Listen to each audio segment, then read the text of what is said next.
আসসালামু আলাইকুম, কেমন আছেন সবাই? আজকে 11 আগস্ট 2026, রোজ মঙ্গলবার।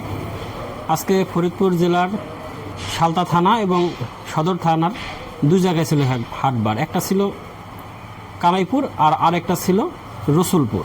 আজকে বাজার কিন্তু পেঁয়াজের ওই যে আগে যেরকম ছিল তার থেকে একটু নিম্নগামী আমার কাছে মনে হলো, কারণ আজকে বাজারটা 1500 টাকার মধ্যেই আছে, 14 থেকে 1500 টাকার মধ্যে। তাহলে বুঝেন পরিস্থিতিটা কোথায়। আর এমন যে কেন হচ্ছে সেটা আসলে কেউ বুঝতে পারছে না।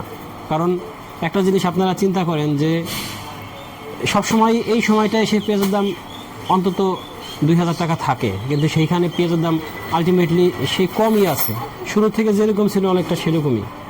কারণ আমরা দেখছি কাঁচা পেঁয়াজ কিন্তু শুরুতে মাঝে 1200-1300 টাকা বিক্রি হয়েছে, হয়তো মাঝখানে আরও কমে গেছিলো, 850 টাকা পর্যন্ত চলে আসছিল। কিন্তু সেই পেঁয়াজটাই কিন্তু এখন মাঝখানে একটু বাড়ছিল, 1600-1700 টাকা হয়েছিল, কিন্তু সেটা আবার কমে এই 1500-1600-1400 এরকম হয়ে গেছে। কিন্তু এখন এই 1500 টাকায় কিন্তু আমাদের কৃষক ভাইদের সম্পূর্ণ লস। কারণ এই বছর পেঁয়াজের যে পচার পরিমাণটা সেটা কিন্তু অনেক বেশি।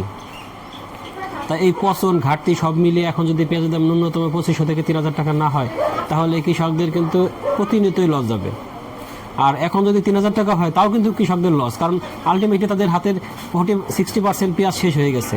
এই 60% পেঁয়াজ কিন্তু তারা সম্পূর্ণ লসে বিক্রি করছে। তাহলে বাদ বাকি যে 40% পেঁয়াজ আছে সেটা যারা লাভেও বিক্রি করে, তাও কিন্তু তাদের এই 60%-এর খরচটা উঠবে না। সেক্ষেত্রে পেঁয়াজের দামটা আর একটু বাড়া খুবই জরুরি। আর এই বিষয়ে সরকারের যদি কোনো পদক্ষেপ নেওয়া থাকে সেটা নেওয়া উচিত, আর না হলে কৃষকদের একটা ভর্তুকি ব্যবস্থা করা উচিত, যাতে তাদের পেঁয়াজ চাষে আগ্রহ হারিয়ে না যায়।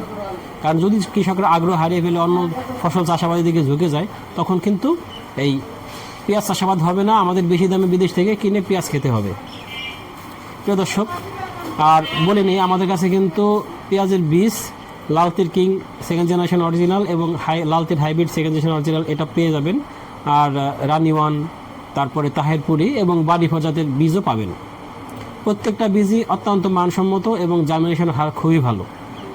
যাদের লাগে আমাদের সাথে যোগাযোগ করতে পারেন আমাদের এই নাম্বারগুলোতে, এবং আমাদের স্ক্রিনে যে নাম্বার থাকবে দুটো দেওয়া, এই নাম্বারে যোগাযোগ করতে পারবেন। এর বাইরে অন্য কোনো নাম্বারে আপনারা যোগাযোগ করবেন না, তাহলে হয়তো প্রতারিত হতে পারেন। তাই আমরা চাই আপনারা ভালো জিনিস পান।